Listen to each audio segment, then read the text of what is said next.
Muito bom dia! Eu saúdo você com a graça e com a paz do nosso Senhor Jesus. Como é bom estar de volta com você, meu amiguinho, minha amiguinha. Hoje nós vamos estudar a Palavra de Deus, pois é domingo, dia de adorarmos ao Senhor. Pega a sua Bíblia, abra no primeiro livro de Samuel, no seu capítulo 11, e nós faremos uma leitura bem rápida, que vai passar do 11, 12, 13 e vai terminar no 15. Nós vamos ver muitas coisas hoje, de maneira bastante resumida. Eu espero que Deus possa edificar a sua vida por intermédio dessa história.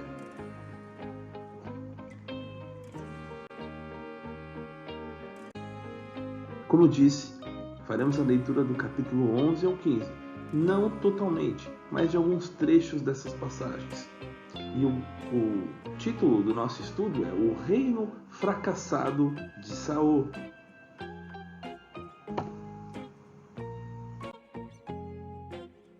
Mas, primeiro, vamos recapitular o que nós aprendemos nas últimas aulas. Você se lembra o que nós aprendemos nas últimas aulas? Você se lembra? Você assistiu? Tem certeza? E não foi da Reforma Protestante, não. Eu estou falando lá atrás, 2 semanas atrás.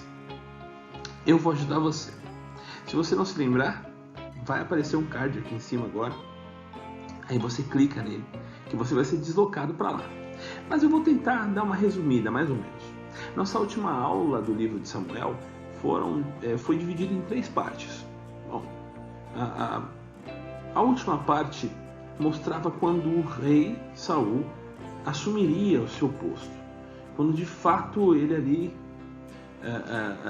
havia sido ungido e agora reinaria sobre Israel. Nós estamos diante de uma situação na qual o povo escolheu e que nós sabemos que ele rejeitou a Deus, rejeitou o reinado de Deus, rejeitou a liderança de Samuel, porque queria parecer-se com as nações, queria se parecer com os povos que não adoravam a Deus. O povo erra nessa escolha e sofreria duras consequências. Hoje nós vamos aprender sobre essas consequências. Nós vamos ver qual é o grande problema que está por trás dessa liderança que o povo buscou. O povo rejeitou a Deus e procurou uma liderança parecida com a dos outros povos.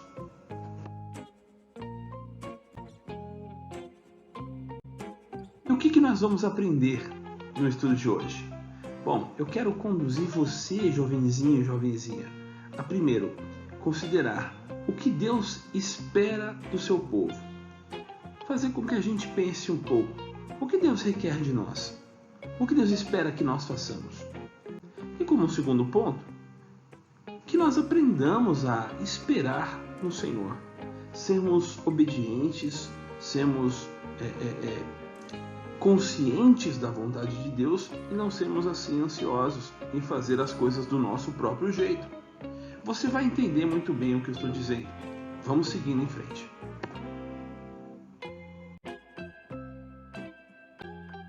Olha só, essa é uma imagem que ilustra a passagem que vamos ler.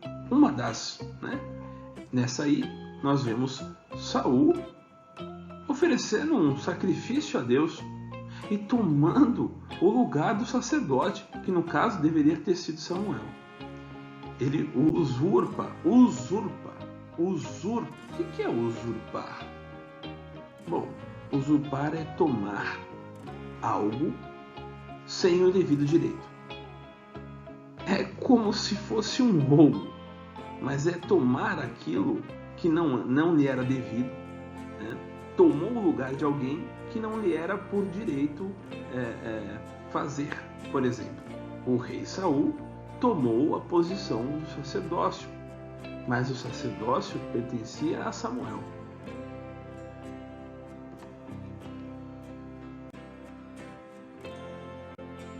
Olha lá, vamos então começar.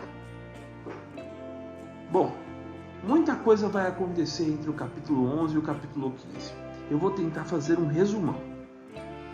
a gente vai então ter a definição do reinado de Saul, onde ele passará a reinar definitivamente ali no capítulo 11, no finalzinho no capítulo 11 e no capítulo 12. E como isso é confirmado?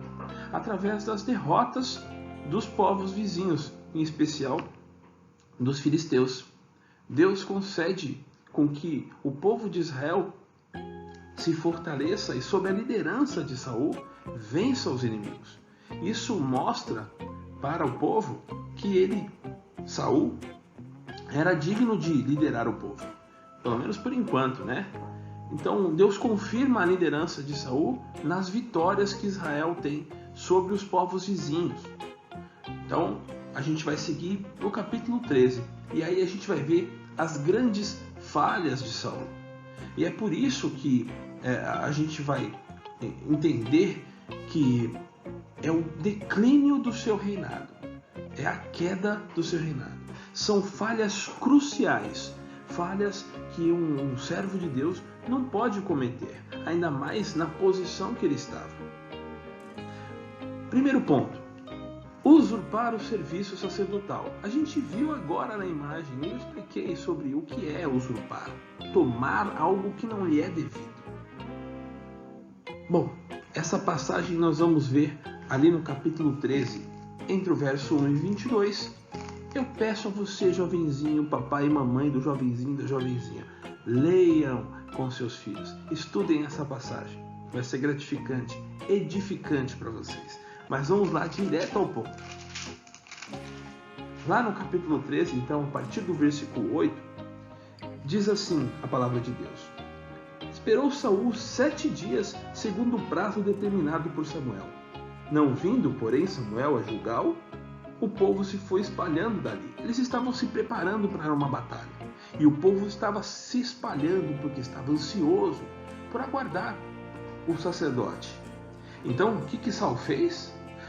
Verso 9. Então disse Saul: Trazei-me aqui o holocausto e ofertas pacíficas. E ofereceu o holocausto. E o verso 10 diz: Mal acabou ele de oferecer o holocausto, e eis que chegou Samuel. E então Samuel pergunta a Saul: que é isso que você está fazendo, Saul? E Saul responde: Tava lá o povo junto, tava lá, o povo começou a se espalhar, eu vi que o senhor não estava chegando, então eu resolvi fazer as coisas da minha forma. Eu resolvi fazer as coisas do meu jeito. Ele dá uma desculpa.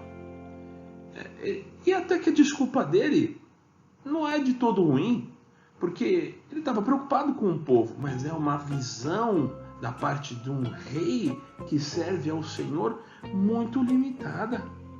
Ele não poderia ter cometido esse erro.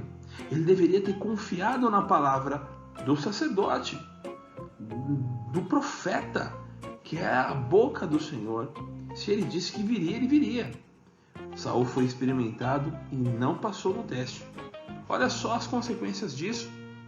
Samuel disse para Saul exatamente assim, lá no verso 13: Procedeste neciamente. O que é nécio? Nécio é alguém que tem uma consciência muito pequenininha. Alguém que, na posição que Saul estava, não poderia pensar como tal. É alguém que tem uma cabeça muito limitada e que não se desenvolveu. É alguém que não conhece muito bem as coisas. É alguém que é nécio. Alguém que não conhece muito. Procedeu assim, então, neciamente, em não guardar o mandamento que o Senhor teu Deus te ordenou, pois teria agora o Senhor confirmado o teu reino sobre Israel para sempre. Já agora não subsistirá o teu reino. Ou seja, não adianta mais pensar que o reino de Saul, por intermédio dele, existiria. Ele desobedeceu a Deus e desobedeceu da pior maneira, da pior forma. Não creu. Incredulidade. Bom, essa já foi uma das duras consequências. Depois nós vamos ver um voto tolo que ele mesmo faz. Tá? Um voto tolo e que acaba um fio, quase que ele leva o seu filho, né, à morte. Vamos lá agora saltar lá para o verso 24 do capítulo 14. Mais uma vez, a passagem toda se encontra no capítulo 14. Eu recomendo que você faça a leitura disso. Viu, jovenzinho, jovenzinha? Viu, papai e mamãe? Estude com seu filho. Será bênção, até mesmo para você, edificante. E lá, então, no capítulo 14, verso 24, diz assim o texto: Estavam os homens de Israel angustiados naquele dia, porquanto Saul conjurara ao povo, dizendo: Maldito o homem que comer o pão antes de anoitecer, para que me vingue de meus inimigos. Bom, foi como se Saul dissesse assim: olha, quem comer agora vai ser maldito. Anátema. Por que isso tudo? Foi um voto que Saul fez, né, de jejum obrigatório, para que ele pudesse ser bem sucedido na batalha que aconteceria no dia seguinte. Olha, era um período, um contexto de guerras. Então, Saul agia de acordo com como lhe convinha. Ele estava achando, assim, ele já estava se achando superior demais, como se as coisas acontecessem por causa dele mesmo. Vocês vão perceber que na história do capítulo 14, o seu filho, Jonatas, é bem sucedido em livrar das mãos dos inimigos, né, o povo de Deus. E por causa disso, quem acaba levando o crédito é Saul, o rei. Bom, seguindo então, depois de ter feito o voto, eu vou continuar na leitura. No verso 27 diz assim: Jonatas, porém, seu próprio filho, não tinha ouvido quando seu pai conjurou ao povo, e estendeu a ponta da vara que tinha na mão e a molhou no favo de mel. E levando a mão na boca, tornaram a brilhar os seus olhos. Então respondeu um do povo: Teu pai conjurou solenemente. E o povo disse: Maldito o homem que hoje comer pão. Mas o povo estava exausto.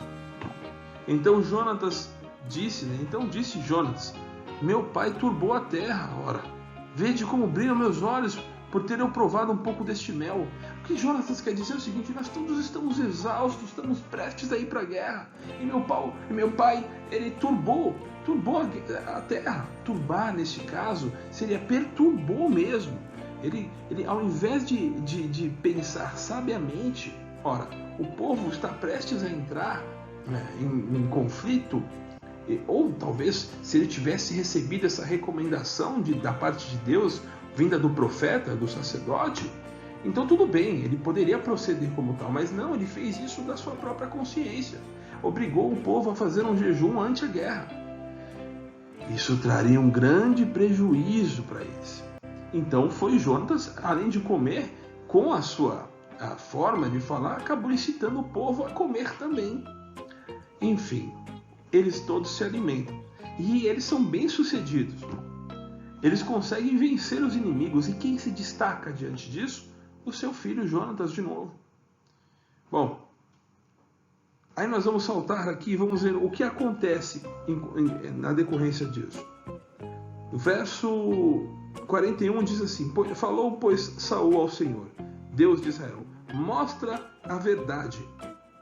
Então Jonatas e Saul foram indicados por sorte e o povo saiu livre. Por que ele está pedindo para mostrar a verdade nesse momento? Porque assim, depois Saul tentou buscar ao Senhor e não foi ouvido. Na realidade, o Senhor não falou para Saul, não falou com Saul. E Saul, indignado, disse: Quem foi que cometeu o pecado? Quem cometeu o erro aqui para que o Senhor não venha falar comigo? Quem é que resolveu me desobedecer? E neste ponto, então, ele já estava com seu filho e disse assim: olha, eu e meu filho não cometemos o erro. Quem de vocês no povo vai se manifestar para que eu me vingue de vocês?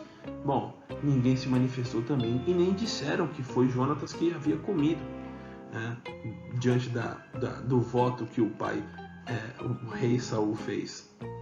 Bom, então aí ele pede a Deus e Deus mostra que está entre ele e o filho, o responsável pelo erro. E aí o que acontece? Disse então Saul, verso 43, a Jonatas: Declara-me, que fizeste? E Jonatas lhe disse: Então somente provei um pouco do mel com a ponta da vara que tinha na mão. Eis-me aqui, estou pronto para morrer. Então disse Saul: Deus me faça o que bem lhe prover. É certo que morrerás, Jonatas. O pai estava querendo levar o filho à morte. Matar o próprio filho por um voto que ele fez sem nenhuma consciência. Nós devemos tomar cuidado com aquilo que prometemos a Deus. Pois bem, olha lá o que acontece. Porém o povo disse a Saul, o povo se levanta e diz: Para com isso, Saul. Morrerá Jonatas, que efetuou tamanha salvação em Israel? Lembra que eu disse? Por causa de Jonatas, o povo foi preservado. Jonatas batalhou duramente e o Senhor foi com ele. Olha o que o povo diz. Tão certo ali, morrerá Jonatas, que efetuou tamanha salvação em Israel? Tal não aconteça. Tão certo como vive o Senhor, não lhe há de cair no chão um só cabelo da cabeça, pois foi com Deus que fez isso hoje. Ou seja, Jonatas estava fazendo aquilo que Deus queria. Estava com Deus na peleja, na batalha. E foi bem sucedido porque Deus estava com ele.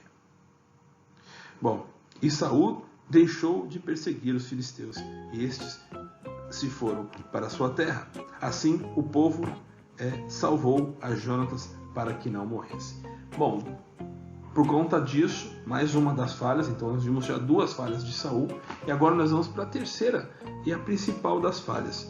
E esta nós vamos encontrar no capítulo 15, que é a ingratidão e a desobediência exacerbada, em um volume muito grande que o nosso rei comete. No capítulo 15, eles estão prestes a entrar em guerra com os amalequitas. Então disse o Senhor, olha, a partir do versículo 2: Assim diz o Senhor dos Exércitos: Castigarei a Amaleque pelo que fez a Israel, ter se oposto a Israel no caminho quando este subia do Egito. Então vai, pois, agora e fere Amaleque e destrói totalmente tudo que tiver, e nada lhe poupes. Então Deus havia ordenado que agora o povo, sob a liderança do rei, fosse e castigasse, como se fosse a ira de Deus sendo representada pelo povo sobre os amalequitas. A ordem de Deus foi: derrotem, acabem com tudo, e não deixem nada. E o que Saul fez? Vamos lá. Verso 7 diz assim: Então feriu Saul os amalequitas desde Avilá até Assur, que está defronte do Egito. Verso 8: Tomou vivo a Agag, rei dos amalequitas, porém a todo o povo destruiu ao fio da espada. E Saul e o povo pouparam Agag e o melhor das ovelhas e dos bois, e os animais gordos, e os cordeiros, e o melhor que havia, e não quiseram destruir totalmente. Porém, coisa vil e desprezível destruíram. O texto diz que eles não quiseram fazer aquilo que Deus disse. Sob a liderança do rei, ele deveria ter feito tudo aquilo que Deus disse para que ele fizesse. Deus estava com ele. Deus estava com Saul. Me desculpe. Então, olha só. Quando Samuel se encontra com ele, primeiro Samuel já havia ouvido da parte de Deus que o Senhor não queria mais o reinado de Saul. Deus já havia destituído ele do poder. Então foi ter com ele Samuel. E aí quando Samuel percebe que os animais estão lá atrás e que o rei, que deveria ter sido morto, estava ali com eles, qual foi o motivo que fez com que Saul trouxesse o rei? Bom, a gente pode presumir que ele queria mostrar um grande troféu. Ele queria ser visto, ser notado. E Samuel diz duramente palavras para ele. Verso 22 diz assim: Porém Samuel disse: Tem porventura o Senhor tanto prazer em holocaustos e sacrifícios, quanto tem em que se obedeça a sua palavra? Eis que o obedecer é melhor do que o sacrificar. Isso por quê? Porque a justificativa de Saul foi dizer, olha, nós trouxemos estes animais porque iremos sacrificar ao Senhor. E aqui o que Samuel está dizendo aqui, o Senhor preza pela obediência e não pelos sacrifícios. Os sacrifícios são expiatórios, são substitutivos.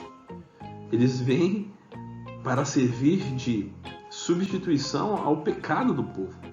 Antes, o povo não vem a pecar. Viu, jovenzinho? Viu, jovenzinho? Não peque, para que não precise pedir desculpas. Melhor que você obedeça. E é isso que Samuel está dizendo aqui para ele. Porque a rebelião é como o pecado de feitiçaria. E a obstinação, a desobediência, é como a idolatria e o culto a ídolos do lar. Visto que rejeitaste a palavra do Senhor, ele também te rejeitou a ti, para que não sejas rei. E aí vem um fato interessante. Virando-se Samuel, Saul desesperadamente agarrou, pedindo perdão a ele, para que ele perdoasse e ele pudesse contemplar a Deus de novo, pudesse adorar a Deus de novo. E nessa saída de Samuel, as vestes, a parte da roupa de Samuel rasga nas mãos de Saul. Então, isso tendo acontecido, vamos ler o verso 28 que disse Samuel: O Senhor rasgou hoje de ti o reino de Israel e o deu ao teu próximo, que é melhor do que tu. Também a glória de Israel não mente, nem se arrepende, porquanto não é homem para que se arrependa. Duras palavras. O declínio do reino de Saul.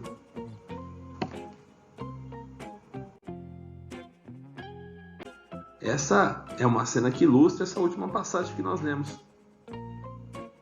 Está prestes a rasgar ali.